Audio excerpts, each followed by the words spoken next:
Let's go back to tonight's top story, the competing policies around a national broadband network. A short time ago, I spoke to Labor's campaign spokesman, the Financial Services Minister Chris Bowen, here in our Sydney studio. Chris Bowen, thanks for your time. Evening, Lee. The Coalition announced its broadband policy today, and it wants to focus government effort on areas that the market's not keen on. So, for example, you get the market interested in the capital cities, you get the government to focus on regional and rural areas that the market is not so interested in. Isn't that more efficient than spending $43 billion worth of taxpayer money on an entire scheme? It's about as efficient as building the Harbour Bridge with 2 lanes. It's a third-rate solution. This is their 18th broadband plan. They had many plans over their 12 years in office. None of them worked. They can't guarantee how many people will get broadband, which is 100 times faster than we get now. We can guarantee 93% of premises will be in that situation. So this is just a band-aid of a plan, and it's another catch-up. They really don't believe in broadband. Tony Abbott showed on your network earlier today he doesn't understand broadband, he doesn't understand its economic importance, doesn't understand its importance to small business. Frankly, it shows his lack of judgment.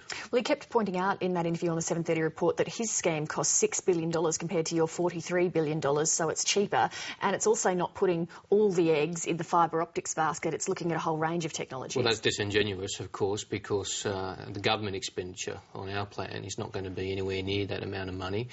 You saw the implementation report released a while ago, which showed it would be nowhere near that amount of money in terms of the government expenditure. Look, we do think this is worth a lot of government expenditure. It's important for productivity, it's important for education outcomes, it's important for small business, it's important for health outcomes, e-health. We just can't abide anymore with being a third-rate internet country. We need, in our large country, our vast country, first-rate internet services. Why should people in the rural and regional areas miss out? Why should people in Western Sydney miss out on first-rate internet? In June, a Senate committee asked for a cost-benefit analysis of the NBN. When will Labor deliver on that? Well, look, we have released, I think it was KPMG, as I recall, an implementation task force report. We're going to make further commentary on that in due course. But look, we believe that high-speed broadband with 93% of premises getting access to broadband 100 times faster than they do now does stack up on a cost-benefit analysis, and we're more than happy to have that argument with the opposition. If they want to really argue with us in this election campaign to say, well, Labor will take us forward to high-speed broadband 100 times faster than now, and we'll take you back to the Howard years, the 18th plan, none of the other ones work, but take us on trust this time, we'll have that argument. But on that question of take us on trust, until the public sees a detailed cost-benefit analysis of your plan, aren't you just saying to us, well, look, trust us with spending this huge amount of money, trust us that it is value for money? Well, as I say, we've put out a lot of documentation on this. We're getting on with the job. We've started in Tasmania.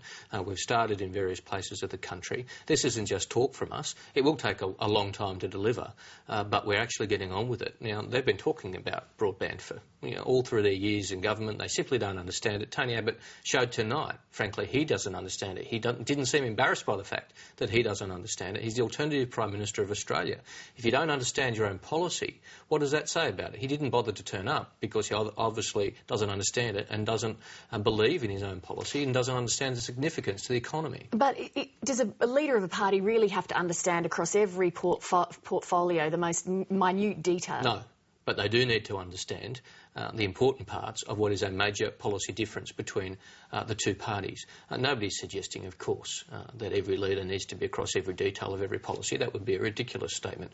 But when your party is releasing a major policy in a major area of difference about an important piece of economic infrastructure, then you do need to be across it. We've had both sides of politics accusing each other today of having black holes in their spending promises. How many voters do you think are actually engaged by that and by the spin on either side around it? Well, I think people are engaged by fiscal prudence and by fiscal credibility and economic credibility. And the opposition have had 24 hours of fumbles and blunders. We had a midnight press release from Andrew Robb last night, riddled with errors. Not a typo here or there. Typos happen, that's fine.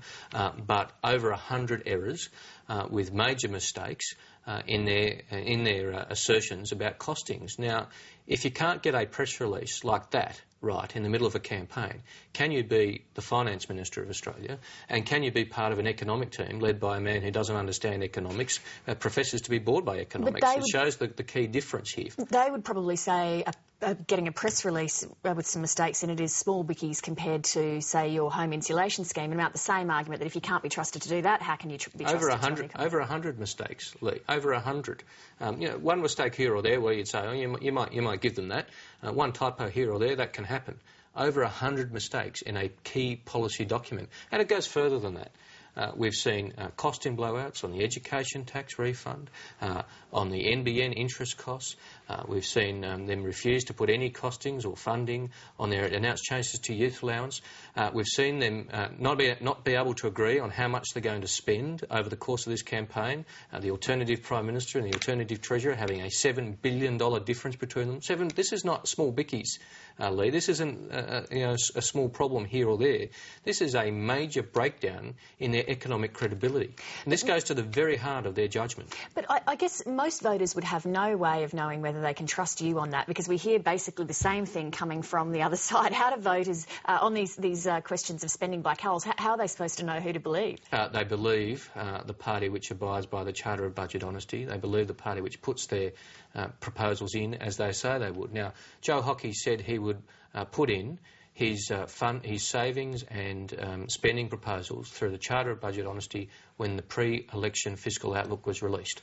That was the 26th of July. It's been and gone. Then they said the end of last week. But Joe Hockey also pointed out that Labor sent its policies in for costing 12 hours before the last election. Isn't this a bit of, pot kettle? This is the 2010 election, and all we're asking them to do is nothing more than what they said they would do. But you're asking them to do something that you didn't do. But they said they'd put their policies in by the pre-election fiscal outlook. So then they said last week. Now they're saying this week. So they have to meet a standard that you didn't meet. Well, we did put a lot of policies in. Now, we have put in policies which cover the vast majority of the spending that we've announced. They put in, to that process, policies which cover a tiny proportion of the spending they've announced. And why is this important, Lee? This is not just a theoretical argument. It's not a hypothetical argument. They have real problems with their costings. We have identified errors. That's even before the Department of Finance and Treasury have had a look at it. We've identified substantial errors. We've identified an education tax rebate change which will cost double what they say it will. So this isn't a hypothetical argument. But they say that you've got problems too. The Shadow Finance Minister Andrew Robb says Labor's spending promises exceed its savings by more than $3 million. Well, this is part of his midnight fumble, his midnight shocker of a press release with 100 mistakes in it, over 100 mistakes. He's just plain wrong. We've issued almost daily, an update on our spending and savings measures. Now, Andrew Robb has not been able to lay a glove on those. Now, you couldn't be more transparent. Each day, almost, we release an update. What we've spent in this campaign, what we're proposing to save in this campaign, and what the difference is. And we've said that by the end, all our savings measures will match our spending measures. All spending measures will be paid for over the forward estimates. Now, they can't say that because they are all over the place. They don't even know how much they're spending. I mean, this is an election which goes around economic credibility, which goes around their plan, their alternative plan for Australia. Now, they don't have, they've got several because they're all over the place. Now, if they really want to be taken seriously, if they want us to believe that we've gone beyond Tony Abbott saying, well, we should follow New Zealand when they went into recession and they've got a higher government debt than us, but they went into recession, if he thinks that's such a good plan, if they want us to get beyond all that, then they need to show some economic credibility. They've shown none. If I can turn to education policy, why is the Labor government planning to keep in place a funding model for private schools that the Howard government introduced that's blamed in part for a huge increase in the number of parents opting to send their kids to private schools? We want to provide a greater degree of certainty for schools across the board.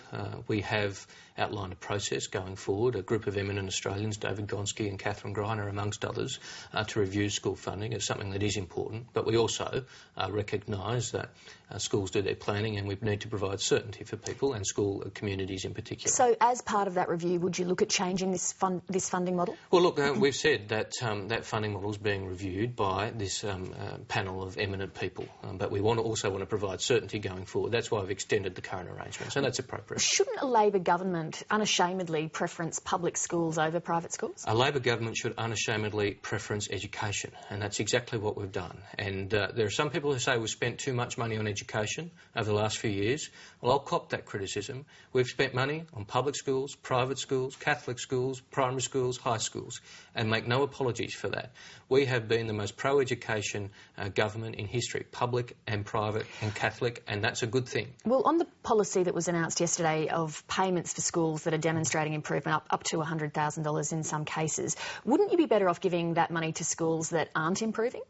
Well, this is about how schools add value. There are a lot of schools, I've seen them, with people from low socioeconomic backgrounds who might not, make the headlines each year in the HSC, but they add value. They bring people up. They improve their results. That's the sort of achievement we need. That's the sort of encouragement we need to give schools. Now, yes, of course, if a school is struggling, we'll get in and help them as well. And Julie Gillard, when she was Education Minister, outlined plans to do that. But we also need to, of course, reward excellent results for schools and school communities which add value in what are sometimes very difficult circumstances. But what evidence is there that offering a cash reward will motivate schools to perform better? Well, I think if you talk to a principal, if you talk to teachers, if you talk to a school community, they would say that this is something, of course, which, every school principal wants to go out and add value. Every school teacher, of course, wants to do that. But if you're providing that extra assistance to the schools that are doing that, I can't see how that's a bad thing. But in the first instance, you're not providing it. You're saying if you improve, here's what you'll get. So it's meant to be an incentive for them to perform better. So I'm just wondering what evidence there is that would act as an incentive. But you can't isolate it from all the other funding programs that governments have. You can't isolate it from what Julia Gillard said when she was Education Minister in his government policy, that where we identify a school that is struggling, we'll get in and give it extra support and extra assistance. You can't isolate that from yesterday's announcement. I think they're quite complementary.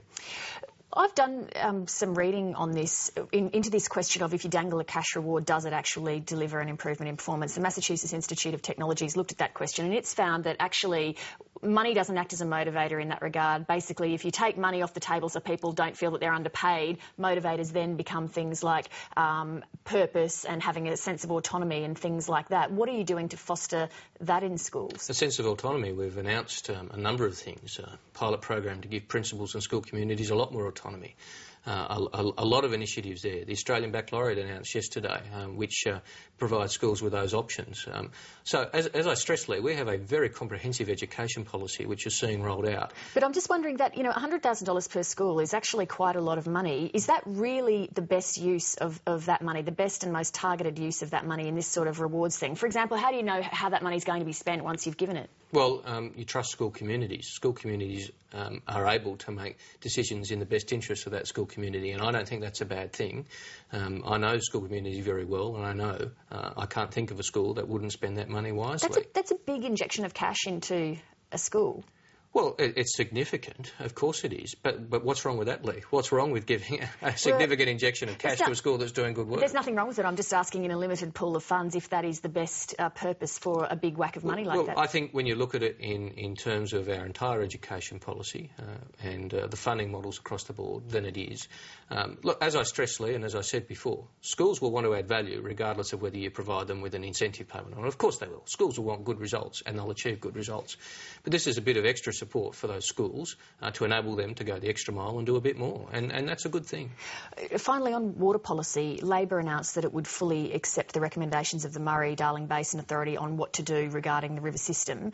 The authority's report hasn't been released, and Labor won't say how much it will cost to buy back water nor how much water will be needed. How is that a policy then? Well, we've already, of course, over our term in office since 2008, bought back a lot of water. I think it's fair to say it's about 5 times the annual water needs of Adelaide have been bought back, and that's a good thing.